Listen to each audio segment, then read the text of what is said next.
Hello friends, ഇന്ന് തയ്യാറാക്കാൻ പോകുന്നത് മീൽസിൻ്റെ കൂടെയും ഇഡ്ഡലി, വട, ദോശ എന്നിവയ്ക്കൊക്കെ കൂട്ടാൻ പറ്റുന്നതും കുറച്ച് ചേരുവകൾ കൊണ്ട് തയ്യാറാക്കാൻ പറ്റുന്ന ഒരു സാമ്പാറിൻ്റെ റെസിപ്പിയാണ് മുരിങ്ങ സാമ്പാർ.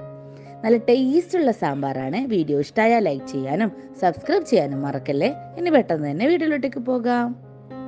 അങ്ങനെ നമുക്ക് മുരിങ്ങ സാമ്പാർ തയ്യാറാക്കാം. അതിനുവേണ്ടി ഞാനൊരു പാത്രം വെച്ചിട്ടുണ്ട്. അതിലേക്ക് ഒരു 3 ടേബിൾ സ്പൂൺ ഓയിൽ വെച്ച് കൊടുക്കാം.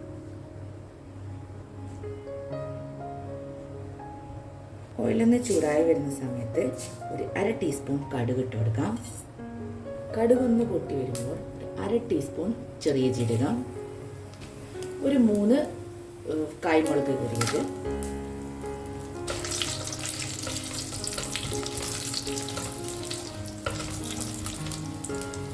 ഇതിലേക്ക് ഒരു 1/2 ടീസ്പൂൺ കായപ്പൊടി, അതിൻ്റെ കൂടെ തന്നെ ഒരു 20 ചെറുള്ളി ഒന്ന് വറുത്തെടുക്കാം.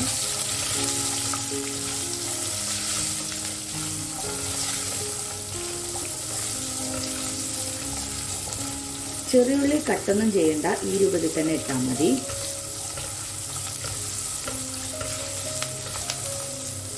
ഇതിലേക്ക് നമുക്ക് ഒരു 2 മുരിങ്ങ തോലൊക്കെ കളഞ്ഞ് കട്ട് ചെയ്തെടുത്തത്,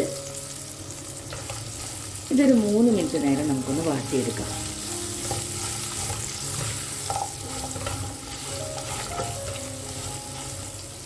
അങ്ങനെ ഒരു 3 മിനിറ്റ് നേരം ഞാനൊരു മുരിങ്ങയും ഉള്ളിയൊക്കെ വാട്ടിയെടുത്തിട്ടുണ്ട്. ഇനി ഇതിലേക്ക് ഒരു തക്കാളി അരിഞ്ഞിട്ട് കൊടുക്കാം. തക്കാളി നമുക്കൊന്ന് വാട്ടിയെടുക്കാം.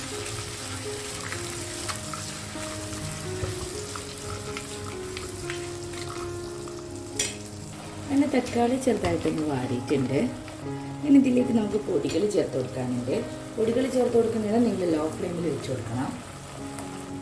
1/2 ടീസ്പൂൺ മുളക് പൊടി, 1/2 ടീസ്പൂൺ മല്ലിപ്പൊടി, 1/4 ടീസ്പൂൺ മഞ്ഞൾപ്പൊടി, 1 ടീസ്പൂൺ സാമ്പാർ പൊടി, 2 പച്ചമുളക് അരിഞ്ഞത്, ആവശ്യത്തിനുള്ള ഉപ്പ്, എല്ലാം നമുക്കൊന്ന് വാട്ടിയെടുക്കാം.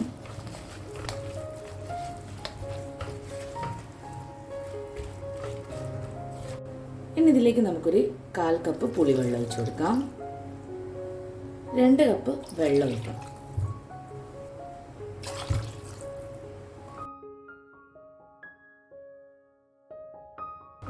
നമുക്ക് മുരിങ്ങ വേവുന്നത് വരെ നമുക്ക് തിളപ്പിച്ചെടുക്കാം. നമ്മൾ പൊടികൾ ചേർത്ത് കൊടുക്കുന്ന സമയത്ത് ലോ ഫ്ലെയിമിലാക്കിയിരുന്നു. ഇനി മീഡിയം ഫ്ലെയിമിലിട്ടിട്ട് നമുക്ക് മുരിങ്ങ നന്നായിട്ട് വേവിച്ചെടുക്കാം. അങ്ങനെ നോക്കാം, ഓപ്പൺ ചെയ്ത് നോക്കാം. ഇങ്ങനെ മുരിങ്ങ വെന്തതിന് ശേഷം ലാസ്റ്റായിട്ട് നമുക്കൊരു കാര്യങ്ങൾ കൂടി ചേർക്കാനുണ്ട്. നമ്മൾ ചെറുപയർ പരിപ്പുണ്ടല്ലോ, ഒരു 1/2 കപ്പ് ചെറുപയർ പരിപ്പ് 2 വിസിലിട്ട് കുക്ക് ചെയ്തെടുത്തത് വേവിച്ചത് നമുക്കിതിലേക്ക് ഒഴിച്ചു കൊടുക്കാം.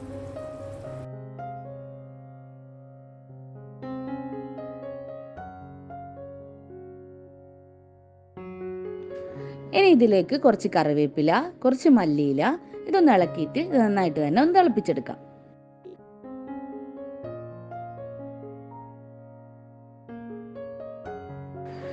അങ്ങനെ മുരിങ്ങ സാമ്പാർ ഇവിടെ റെഡി ആയിട്ടുണ്ട്. സാധാരണ സാമ്പാർ പോലെയല്ല, ഇത് കുറച്ച് ലൂസായിട്ടാണ് ഉണ്ടാവുക. എളുപ്പത്തിൽ ഉണ്ടാക്കാനും പറ്റും, അടിപൊളി ടേസ്റ്റുമാണ്. വീഡിയോ ഇഷ്ടമായ ലൈക്ക് ചെയ്യാനും സബ്സ്ക്രൈബ് ചെയ്യാനും മറക്കല്ലേ. അടുത്ത വീഡിയോയുമായി കാണുന്നവരേക്കും bye bye. Thank you for watching.